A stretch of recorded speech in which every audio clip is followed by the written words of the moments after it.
Grüß Gott alle zusammen und herzlich willkommen zum Schwäbisch-Grundkurs Lektion 5. Schön, dass ihr wieder eingeschaltet habt. Fangen wir an mit dem häufigsten Fehler, den ich in meinen Kommentaren sehe, und zwar ist das der hier. Das ist. No! Viele, die von Geburt aus kein Schwäbisch schwätzen, hören halt, wenn sie Schwäbisch hören, viel Sch. Und das stimmt auch. Aber das ist, sagt man nicht. Weil das ist doppelt gemoppelt. Warum? Das ist eigentlich schon die Abkürzung für das ist.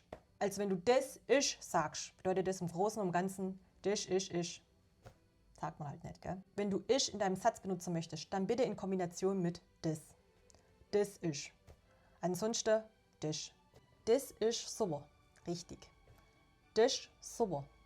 Richtig. Das ist super. Falsch. IR und UR werden ausgesprochen wie ein leichtes Würgen. Ich wiederhole. Beispiel. Wirtschaft wird zu Wirtschaft. Wirtschaft. Birgit wird zu Birgit. Birgit. Wurst wird zu Wurst. Also das war jetzt ein bisschen übertrieben, aber Wurst. Ich habe Durst. Ihren Durst. Ihren Durst. Und zu guter Letzt das schwäbische Wort des Tages. Schaffe. Was bedeutet schaffe? Schreibt es gerne in die Kommentare.